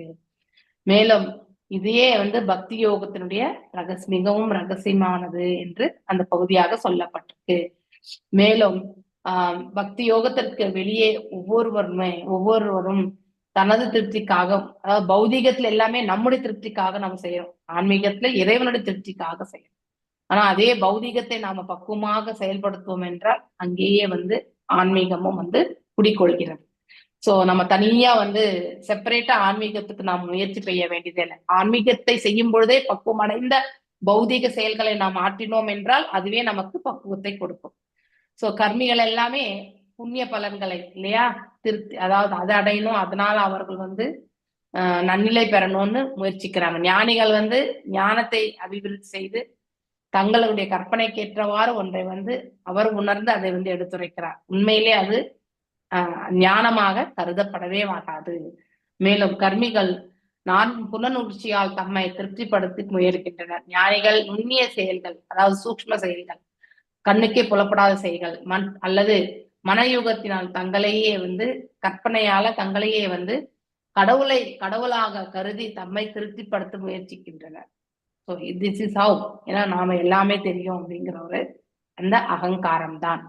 ஸோ யோகிகளும் பல்வேறு யோக சித்திகளும் அடைவதன் மூலம் தம்மை திருப்திப்படுத்திக் கொள்ளலாம் என்று முயற்சிக்கிறார்கள். இது யோகிகளுக்கு, தியான பயிற்சியில் இருக்கிறவங்க.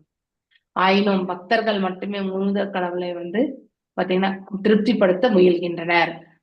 பக்தரின் தன்னுணர்வு முறையானது கர்மி, ஞானி மற்றும் யோகிகள் அவர்களுடைய நிலைக்கு அப்பாற்பட்ட நிலையாகும்.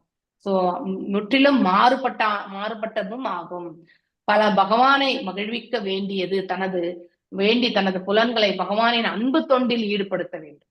அப்படிப்பட்ட பக்தன் தான் உடனடியாக உன்னத நிலை அடைந்து அவன் இந்த பிரபஞ்சத்திலே வாழும் பொழுதே இங்கேயே முமுட்சுக்களாக வாழ்வார்கள். அப்புறம் இந்த உடலை விட்டு போகும்போது இறைவனுடைய நாட்டை போய் செய்வார்கள். சோ இதுதான் ஆனந்தம், அளவில்லாத ஆனந்த வாழ்வை அவன் அனுபவித்துக் கொண்டிருக்கின்றான் என்று பொருள். அதாவது ஆன்மீக நிலையில் இருந்து கொண்டு, பௌதீகம் கிடையாது. பௌதீகம் நமக்கு என்ன வேணுமோ அது இறைவன் கொடுப்பார். ஆனால் ஆன்மீகம் என்பது அடைய பெறக்கூடிய ஒன்று, இல்லை இறைவனால் வழங்கப்படக்கூடிய ஒன்று. மேலும் பூதைஹி பஞ்சபிராத்ரித்ரை யோஷித் புருஷ ஏவஹி தயோர் வயாவாத் புதம் பூதிர் யோஷித் புருஷோரிஹ. பூதைஹி உலகியல் பொருட்களினால், பஞ்சபி 5 ஆரத்தை பெருகுகிறது, யோஷித் பெண், புருஷா ஆண், ஏவ 1 ஹி உறுதியாக, தயோ அவர்களின்,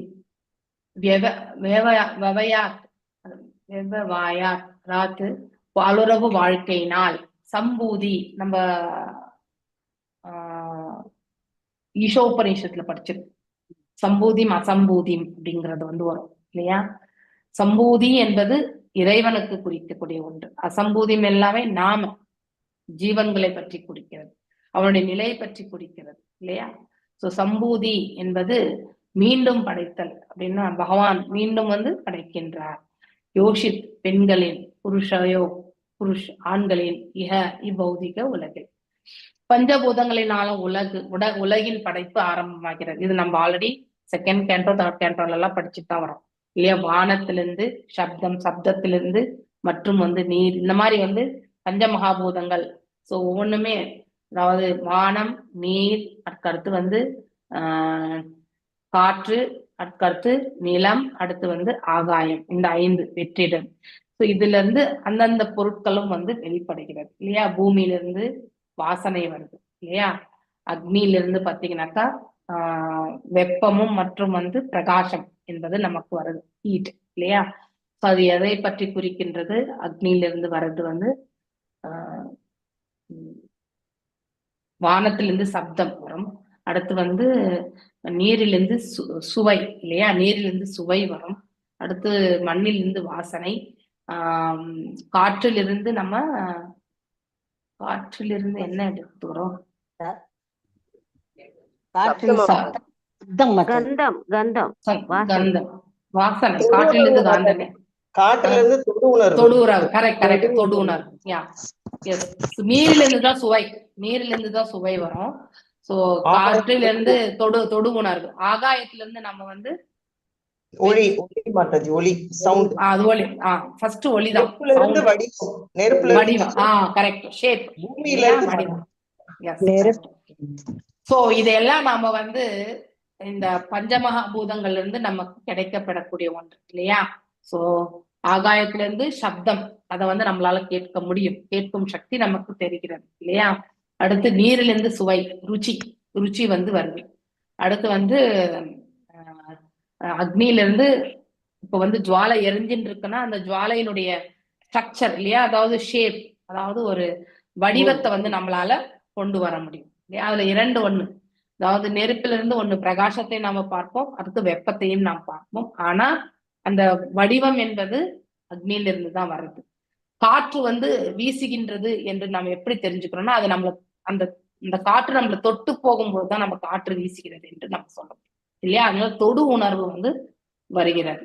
சோ இந்த எல்லாமே வந்து சென்ஸ் ஆப்ஜெக்ட்ஸ் இல்லையா, புலன்களுடைய செயல்கள் எல்லாம் நம்ம இந்த மூலியமா நாம தெரிஞ்சுக்கிறோம். சோ இப்படி ஒன்னொண்ணுமே வந்து படைக்கப்படுகிறது. இவை மூலமே அடுத்து கடைசியில வருது என்னது, ஆண், அதாவது மீசையும் மார்பகங்களும் என்று நம்ம படிச்சிருக்கோம் இல்லையா. சோ இவை ஆண் பெண் என்ற உடல்கள் உள்ளிட்ட அனைத்துமே வந்து படைக்கப்படுகிறது. ஆண் பெண் இவர்களுக்கிடையே உள்ள இந்த பாலுறவு வாழ்க்கையினால்தான் உலகமானது மேலும் வந்து எக்ஸ்பான்ஷன், விரிவடைந்து கொண்டே போகிறது. சோ துருவ மன்னர் வைணவ கொள்கையிலிருந்து புரிந்து கொண்ட போதிலுமே இதில் இன்னும் திருப்தி அடையவில்லை என்பதை கண்ட சுயம்புமரு மீண்டும் வந்து அவருடைய உபதேசத்தை எடுத்துரைக்கிறார். சோ உடலானது இயற்கையினுடைய இந்த உடல், ஸ்தூல உடல் வந்து பஞ்சமகாபூதங்களானதுதான் இல்லையா என்பது பற்றி அவர் விளக்க ஆரம்பிக்கிறார். இதை நாம சாங்கிய பிலாசபிலேயே கூட ஒரு நம்ம 3rd கேண்டோல கபில தேவர் தேவகூதிக்கு எடுத்துரைக்கும் பொழுது கூட நாம் இதை பத்தி ரொம்ப அழகா படிச்சிருக்கோம் இல்லையா. சோ பகவத்கீதையிலுமே பிரகிருத்தே கிரியமானானி இல்லையா, குணகரமானி சர்வசக அகங்கார விமூடாத்மா கர்த்தாமி இது மன்யதே இல்லையா. சோ இப்படி நம்ம பிரகிருத்தே கிரியமானானி, இந்த பிரகிருதி என்பது மேனிஃபெஸ்டட், அதாவது படைப்பு நம்மளால பார்க்க முடியாது இல்லையா. அதே வந்து பிரதான என்பது தோன்றாத வரைக்குமே, படைக்கப்படாத வரைக்கும் பிரகிருதி இருக்கு, ஆனா அது தெரியாது. அதுதான் வந்து பிரதான நிலை, அது பிரகிருதிக்கே இருக்கக்கூடிய ஒரு நிலை. ஆனா ஒரு வாட்டி படைச்ச பிறகு அந்த பிரகிருதி இருக்கு, அது வந்து மேனிஃபெஸ்டட் இல்லையா, அதாவது ஆல்ரெடி படைக்கப்பட்டு விட்டது. இயற்கையின் குணங்களினாலே அனைத்துமே ஆக்கவும் இல்லையா, காக்கவும் அழிக்கவும் செய்யப்படுகின்றன என்று இது போன்ற நிலையிலுமே வந்து நமக்கு எல்லாமே தெரிய வருது. இதன் பின்புறத்தில் வந்து உண்மையில் முழுவதற்களவில் இயக்கம் இருக்கிறது. சிங்க அழகான இது வந்து ஓமைகள் எல்லாம் சொல்லப்பட்டது. என்ன ஓமைகள்னா, நம்ம ஆல்ரெடி பகவத்கீதையிலேயே வந்து பாகவதத்துல ஃபர்ஸ்ட் ஸ்லோகத்தும் போதே நாம ஃபர்ஸ்ட் ஸ்லோகத்தின் போது சொன்னோம் இல்லையா. பாட்டர், ஒரு குயவன் வந்து பானைகளை செய்கின்றான் இல்லையா. அந்த குயவன் இடத்துல இருக்கக்கூடிய சப்போர்ட்டிவ் ஐட்டம்ஸ் எது, அந்த சக்கரம் இல்லையா. அதுல மூலப்பொருட்கள் எது, மண்ணு, நீரு இல்லையா. அவனுடைய செயல்பாடு அதுல அவனுடைய புத்தி கூர்மை, அந்த குயவனுடைய புத்தி கூர்மை, அவனுடைய போத் மென்டல் அண்ட் பிசிக்கல் 2 எஃபர்ட்டுமே, மென்டலி அவனுடைய புத்தி கூர்மையை உபயோகப்படுத்தி அந்த களிமண் வந்து எந்த பதத்துல வந்து அந்த மண்ணை வந்து பிசையணும் அப்படிங்கறது எல்லாமே அவனுக்கு தெரியும், பக்குவம். இது வந்து அவனுடைய புத்தி கூர்மையால அவன் செயல்படுத்தப்படும். சோ ஒரு முறை அந்த பாத்திரத்தை செய்வதற்கு அந்த சக்கரத்துல அவன் வந்து அதை அந்த சக்கரத்தை வந்து சுத்தின்றே இருந்தான்னா அப்ப அழகான ஒரு பாத்திரமும் வந்து உருவாகிறது இல்லையா. சோ இதெல்லாம் அவனுடைய இன்டெலிஜென்ஸ். அந்த இன்டெலிஜென்ஸுடைய சொரூபம் யார், எல்லாம் வல்ல இறைவன் அப்படிங்கிறத வந்து நாம தெரிஞ்சுக்கணும். சோ இப்படி இந்த பிரகிருதி பின்புறத்தில் வந்து இதை இயக்கி கொண்டிருப்பவர் யார், எல்லாம் வல்ல இறைவன். எவ்வாறு அந்த பானை செய்வதற்கு குயவனுடைய பிசிக்கல் அண்ட் மென்டல் 2மே வந்து உபயோகப்படுத்தப்படுகிறதோ, இந்த பிரபஞ்ச தோற்றம் இல்லையா, இந்த அபரா பிரகிருத்தினுடைய தோற்றத்திற்கு பின்னாலுமே இறைவன் இருக்கிறார் என்பதை நாம புரிஞ்சுக்கணும். ஸோ கெமிக்கல் ரியாக்ஷன், இங்க டார்வின் தியரியும் வந்து இட் இஸ், அதாவது காம்ப்ரமைஸ்ட் அந்த இடத்துல. ஸோ வெறுமனே கெமிக்கல் ரியாக்ஷன்ஸ்ல வந்து நாம கண்டிப்பா பிறப்பெடுப்பது கிடையாது. ஸோ எல்லாம் வல்ல இறைவனுடைய கருணையால்தான் நாம பிறப்பெடுத்திருக்கோம் அப்படிங்கிறது வந்து நாம புரிஞ்சுக்கணும். மேலும் பகவத் கீதை இது கூட பகவத்கீதையில வந்து உறுதிப்படுத்துறது 80வது அத்தியாயத்துல என்னது, கண்காணிப்பின் கீழே ஜட இயற்கை செயல்படுகின்றது. எஸ், தோற்றுவிக்கப்படுகிறது, ரட்சிக்கப்படுகிறது, அழிக்கவும் செய்யப்படுகிறது. இது வந்து ஒரு கல்பத்திலுமே வந்து பார்த்துட்டு இருக்கக்கூடிய ஒன்று. சுயம்பு மனு துருவ மன்னரிடம் அவரது சகோதரன் உடலின் மரணமானது உண்மையில் யக்ஷனின் தவறால் நேர்ந்ததல்ல, அது ஜட இயற்கையின் செயலினால் விளைந்தது என்று அவரை வசியப்படுத்த விரும்புகிறார். முழுமுதற் கடவுள் எண்ணிலடங்கா பல்வேறு சக்திகளை உடையவர். அவை அனைத்தும் பல்வேறு பூத மற்றும் நுண் வழிகளில் வந்து செயல்படுத்தப்படுகிறார். அதாவது சூக்ஷ்ம ரூபத்துல செயல்படுறதுன்னு இந்த இடத்துல சொல்லப்பட்டிருக்கு. இவை போன்ற ஆற்றல் மிகு சக்திகளாலே இப்பிரபஞ்சம் படைக்கப்பட்டது. சோ இறைவனுடைய ஆற்றல், அதனால இந்த ஜீவன்கள் எல்லாம் இயங்குகிறது. ஜீவன்களுக்கு மத்தியில வந்து ஒருத்தருக்குமே அந்த ரிலேஷன்ஷிப் இதெல்லாமே ஏற்படுத்தப்படுகிறது இல்லையா? சோ இது எல்லாவற்றுக்கும் மூல காரணம் யாருன்னா எல்லாம் அல்ல இறைவன். இது போல உயிர்களின் அனைத்து உடல்களும், அது மனிதனாயினும் தேவனாயினும் பறவையாயினும் எந்த வேர்ல்டு 14 லோகத்துல எந்த உயிர் வாழியா இருந்தாலும் விலங்காயினும் எல்லாம் கூட பஞ்சபூதங்களினாலே பஞ்சமகாபூதங்களால் தான் படைக்கப்பட்டிருக்கு. மேலும் அவை தங்களுக்கிடையே கொள்ளும் பாலுலர் இணைப்பினால் உயிர்களின் தொகையினை மேலும் மேலும் பெருக்கிக் கொண்டே போகிறது இல்லையா? சோ ஜனத்தொகை பிரஜனி, இதுவே படைத்தல் காத்தல் அழித்தல் என்பதற்கு வழிமுறையாகும். இம்முறையில் ஒருவன் இயற்கையின் அலைகளினால் துன்புறுதல் கூடாது. சோ நேச்சுரல் கெலாமிட்டிஸ் அப்படின்னு சொல்லலாம், இல்லைன்னா வந்து நம்மளுடைய ஆத்தியாத்மத்துல இருக்கக்கூடிய அந்த அதாவது மிக துயரமான ஒரு சூழ்நிலை, மேலும் அதாவது ஆதி பௌத்திகமாக சொல்ற ஆதி தெய்வீகம், இயற்கை சீற்றங்கள், இதனால் எல்லாமே பாதிப்புகள் என்பது கண்டிப்பா நமக்கு இருக்கும். ஆனால் இதையெல்லாம் இறைவனுடைய கருணை என்று ஏற்றுக்கொண்டு நாம செல்வதற்கான பக்குவத்தை தான் நாம வளர்த்துக்கணும். மேலும் மேலும் மேலும் அதாவது இதுவே படைத்தல் காத்தல் அழித்தல் என்பது வழிமுறையாகும். இம்முறையில் ஒருவன் இயற்கையின் அலைகளால் துன்புறுதல் கூடாது இல்லையா? அப்போ கடல் ஓரத்துல அலை வந்து பாத்தீங்கன்னாக்கா அது உள்ளுக்குள்ள இழுத்துட்டே போகும், மறுபடியும் போர்ஸா வந்து எடுத்துட்டு வந்து வெளியில விடும். அதனால அந்த கரையோரம் இருக்கக்கூடிய அந்த மணல் அழுகுதா இல்லையா? எதுவுமே கிடையாது. It's nature, it is accepting இல்லையா? தன்னுடைய மணலையும் சேர்த்து அடிச்சுட்டு உள்ள போகும் இல்லையா? அப்ப இங்க அரிமானம் என்பதும் ஏற்படும். சோ அப்படி இருக்கும் பட்சத்திலுமே அந்த அலை, அந்த சமுதிரத்தினுடைய கரையோரம் எல்லாமே வந்து எவ்வாறு நிகழ்கின்றதோ அவை அனைத்தும் அவ்வாறே ஏற்றுக்கொள்ளக்கூடிய பக்குவம் இருக்கு இல்லையா? அது போல மனிதனாகப்பட்டவன் இது இவ்வளவுதான் அப்படிங்கிறது வந்து தெரியும் போது அதை அவ்வாறே ஏற்றுக்கொள்ளக்கூடிய அந்த பக்குவத்தை நாம் வளர்த்துக்கணும். இப்ப நான் ஒரு மாதாஜிக்கு ஒரு வேலை கொடுக்குறேன், அந்த மாதாஜி அதை செய்யல, எங்கிட்ட திரும்பி வந்தும் எனக்கு சொல்லல அப்படின்னும் பொழுது, ஃபார் எக்ஸாம்பிளா சொல்றேன், அப்ப நான் அந்த மாதாஜி என்னுடைய சூழ்நிலை என்னவோன்னு நமக்கு தெரியாது. அந்த மாதாஜியை வந்து சொன்னால் ஒழிய நாம அதை வந்து தவறாகவும் எடுத்துக்கொள்ளவும் முடியாது இல்லையா? இது எல்லாமே நாம கண்டிப்பா ஞாபகம் வச்சுக்கணும். மேலும் ஒருவன் இயற்கையின் அலைகளினால் துன்புறுதல் கூடாது. துருவ மன்னர், இங்க இயற்கையின் அலைகள் என்பது பௌதிக வாழ்க்கைக்கு வந்து சொல்லப்படக்கூடிய ஒன்று, உவமை. சோ உத்தமனுடைய மரணம், அதை வந்து ஏற்றுக்கொள்ளக்கூடிய பக்குவம் வந்து யாருக்கு வரணும்? துருவ மகாராஜாவுக்கு வரணும். சோ அதற்காக அவர் வந்து பழித்திருக்க கூடாது என்பது அவருடைய வாதம். மேலும் துருவ மன்னர் மறைமுகமாக தனது சகோதரின் மரணத்தினால் துக்கம் உறுதல் கூடாது என்று உடலுடன் தமக்குள்ள உறவானது முற்றிலும் வந்து உலகியலானது என்று அறிவுறுத்தப்படுகிறார் இல்லையா? இந்த ரிலேஷன்ஷிப் எல்லாமே வந்து பாடிலி தான். உண்மையான ஆத்மாவானது யாராலும் கொல்லவோ அல்லது அழிக்கவோ முடியாது இல்லையா? நமக்கு ஒரு ஸ்லோகம் கூட இருக்கு, நைனம் சிந்தந்தி சஸ்திராணி நைனம் சகதி பாவகா. சோ அதாவது அது காற்றாலும் வந்து உலர்த்தப்பட முடியாது, மேலும் வந்து நீரால நனைக்கப்பட முடியாது, ஒரு ஆயுதத்தை கொண்டு அதை வந்து வெட்டவும் முடியாது இல்லையா? அதான் நயனம் சிந்தந்தி சஸ்திராணி நயனம் தகதி பாவக நான் சைனம் லேத்யந்தோ அப்போ நான் சோஷதி மாருதாக. சோ அதாவது இது காற்றாலும் உலர்த்த முடியாது, மாருதாக அப்படின்னா காற்றாலையும் உலர்த்த முடியாது இல்லையா? ஒரு வெப்பத்தாலையுமே வந்து வெட்டவும் முடியாது. சோ அதனால நீரால நனைக்கவும் முடியாது இல்லையா? இப்படி ஒன்னொன்றுக்குமே விளக்கம் வந்து கொடுக்கப்பட்டிருக்கு இல்லையா? சோ அதனால நம்ம உண்மையான ஆத்மாவானது யாராலுமே கொல்லப்படுவதோ இல்ல கொல்லவோ வந்து செயல்படுத்தவே முடியாது. அப்படின்னா எப்படி இந்த கொலைகள் எல்லாம் நடக்கிறது? அப்ப உண்மையிலேயே அது வந்து கொலை இல்லையா? அப்படின்னா அவங்களுக்கு தண்டனை கொடுக்க வேணாவா அப்படிலாம் நம்ம கொஸ்டின் கேட்போம் இல்லையா? கண்டிப்பா அதெல்லாம் கொலைகள் தான் இல்லையா? அவங்க அறியாமல் செய்துவிட்டு அப்ப பிலாசபி தத்துவத்தை வச்சுட்டு நம்ம வந்து அதுக்கு சமக்கட்டு நம்ம கண்டிப்பா செய்யக்கூடாது இல்லையா? அது மிக மிக மிக தவறான ஒன்று. அதனால இந்த ஆன்மாவானது யாரால் கொல்லவோ அல்லது ஆடம்பரமாக அந்த அதாவது அல்லது அழிக்கவோ முடியாததாகும். சோ எல்லாமே இயற்கைக்கேற்றவாறு நிகழ்கின்றது, அவ்வளவுதான். நாம செயல்படுறதே வந்து வி ஆர் டூயர் அப்படின்னு நினைக்க கூடாது. I have been made as a doer, அந்த மாதிரி ஒரு பக்குவத்தை வந்து நாம வளர்த்தணும்.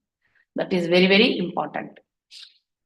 ஏவம் பிரவர்த்ததே சர்க்க திதி சம்யஏவ ச குணா விதிகாராத் ராஜன் மாயையா பரமாத்மனஹ.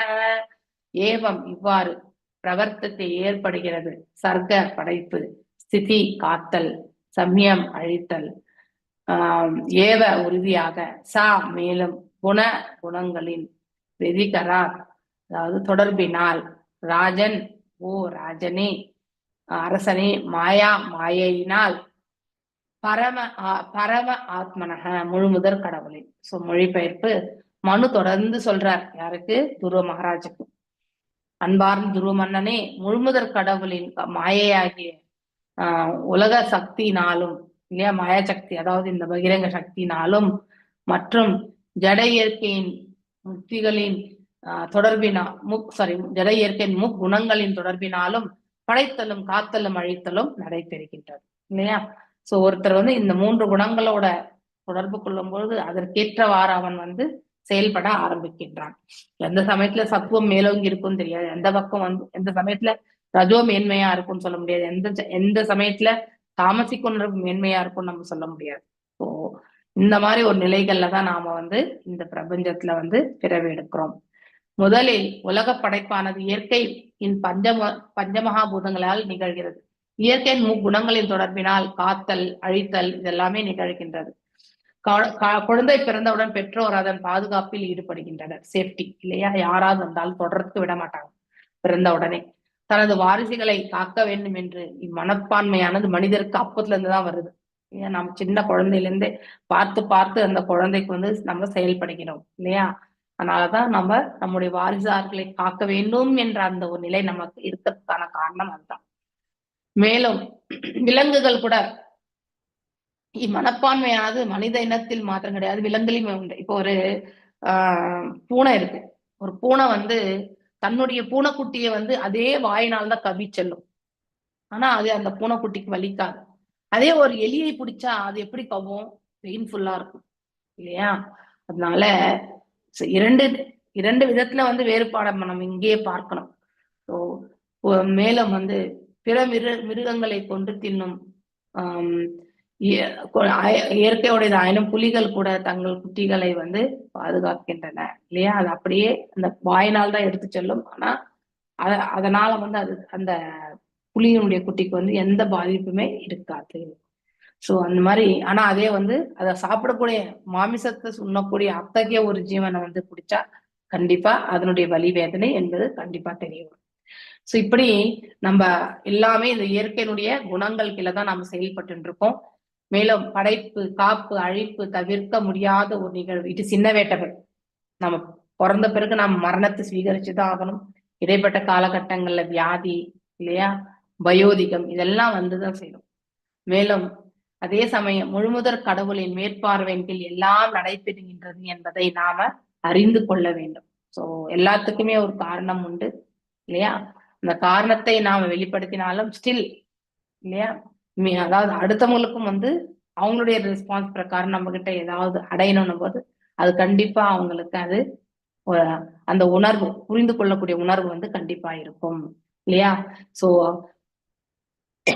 நம்ம வந்து அதாவது இந்த யாருடைய மேற்பார்வை, இது பக்தர்களுக்கு வரக்கூடிய ஒன்று.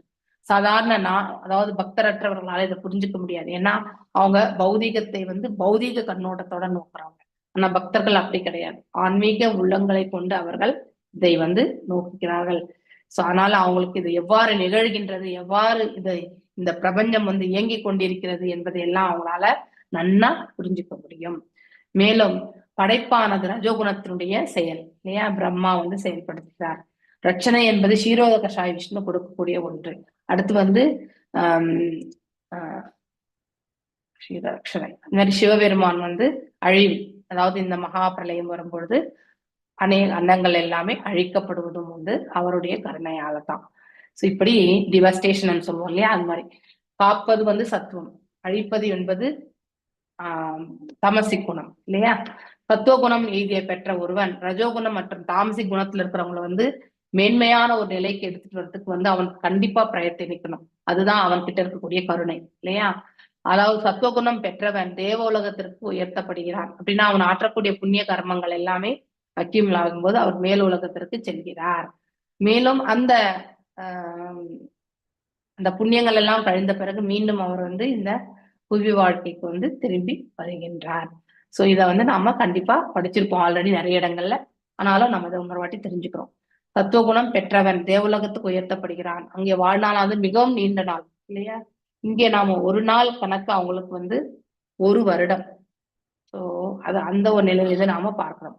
ஊர்துவம் கச்சந்தி சஸ்வதா அப்படின்னா சத்துவகுணத்தை உடையவர் தேவலோகத்துக்கு உயர்த்தப்படுகின்றனர்.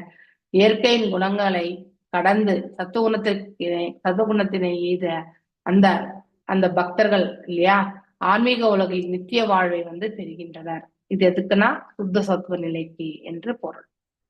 17 நிமித்த மாத்திரம், இங்க மீண்டும் நிமித்த மாத்திரம் வந்திருக்கு. அது என்ன, வெறும் கருவியாக மட்டும். நிமித்த மாத்திரம் தத்ராசூன் நிர்குணா புருஷர்ஷப வெக்தா வெக்தம் இதம் விஸ்வம் யத்ர பிரமதி லோகவாத். அதாவது நிமித்த மாத்திரம், அந்த பர்பஸ், வெறும் கருவி இல்லையா, பர்பஸ்க்காக. தத்ர அங்கு ஆஷுத் இருந்து, நிற்குண அதாவது மாசுராத, நிற்குணனாலே கலங்கங்கள் எல்லாம் விட்டு இருக்கக்கூடியவர்கள் இல்லையா, கலங்கமே இருக்காது அவங்களுக்கு. சோ மேலும் வந்து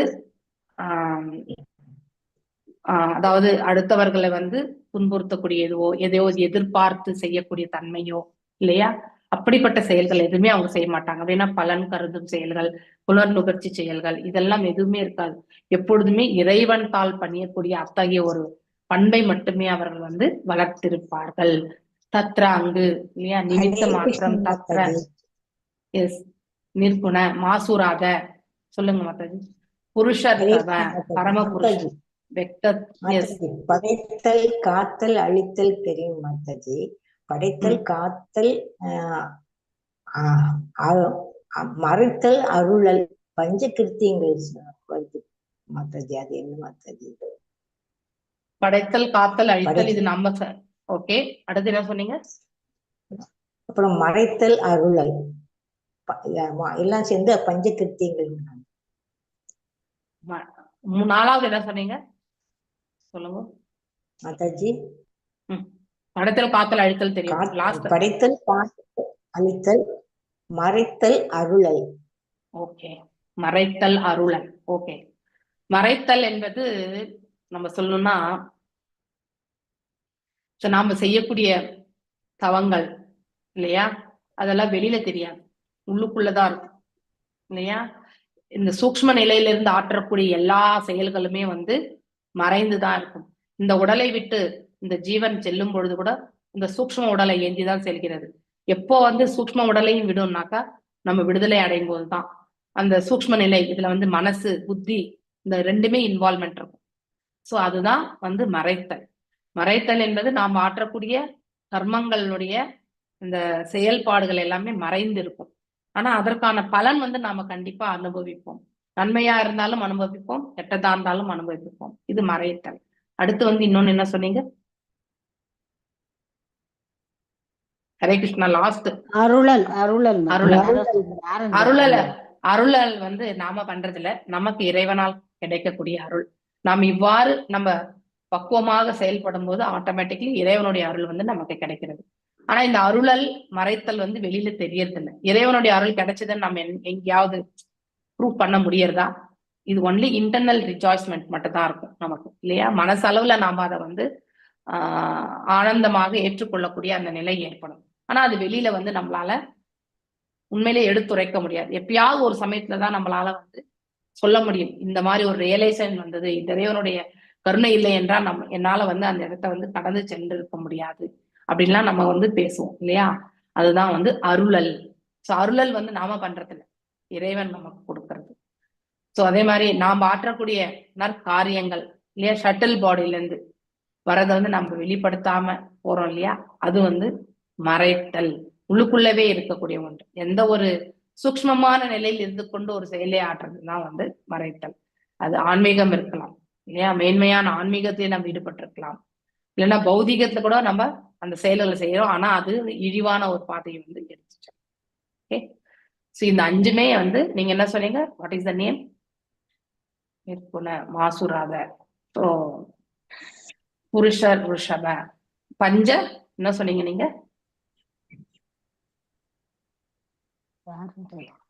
ஓகே ஃபைன், அவங்க மாதாஜி சொல்லல, நெட்வொர்க் பார்க்கலாம். சோ புருஷ ரிஷப பரம புருஷர், வெக்த தோற்றம், அவ்யக்தம் தோன்றாதது இல்லையா. சோ வெக்தம் அவ்யக்தம், தோன்றக்கூடியது, நம்மளால பார்க்க முடியறது எல்லாமே தோன்றுதல், நம்மளால பார்க்க முடியாதது வந்து அன்மேனிஃபெஸ்டட், தோன்றுதலாக இருக்காது. நம்ம மனசை நம்மளால வந்து உணரத்தான் முடியுமே தவிர அதனுடைய ரூபத்தை காண முடியாது இல்லையா. அது வெளியில யாருக்கும் தெரியவும் தெரியாது. நம்ம மனசுக்குள்ள என்ன ஓடின்னு இருக்குன்றது நாமளா சொன்னால் வழிய அடுத்தவங்களுக்கு தெரியாது இல்லையா. அது ரொம்ப, அதாவது அதுதான் அவ்யக்தம் என்பது சொல்ல, தோன்றாதது, வெளியில தெரியாது. வெக்தம் என்பது வெளியில தெரியக்கூடியது, இந்த ரூபம் வந்து வெளியில தான் தெரியும் இல்லையா.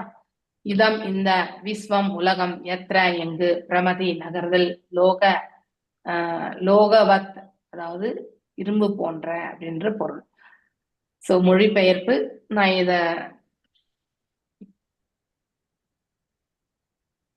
17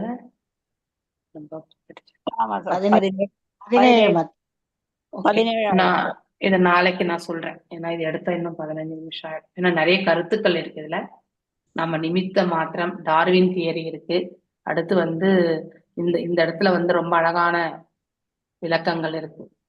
ஸோ மண்பானை உற்பத்தி எத்தனையோ காரணங்கள் இருக்கும் இல்லையா. மண் ஒரு காரணம், நீர் ஒரு காரணம், அதை செயல்படுத்தக்கூடியவருடைய புத்தி இல்லையா, எதை கொண்டு அவர் செயல்படுத்துகிறார், சப்போர்ட்டிவ், இதெல்லாமே வந்து நம்ம பார்த்து சொல்லணும்.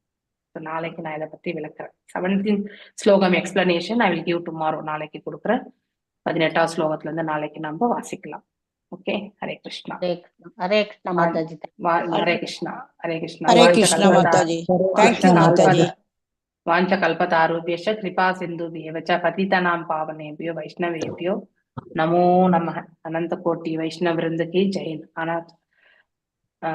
நமச்சாரி ஹரிதாஸ் தாகூர் की जय. हरे कृष्ण कृष्ण ஹரே கிருஷ்ணா மாதாஜி. ஹரே கிருஷ்ணா மாதாஜி. ஹரே கிருஷ்ணா மாதாஜி, வாழ்க வளமுடன். வாழ்க ஹரே கிருஷ்ணா மாதாஜி, வாழ்க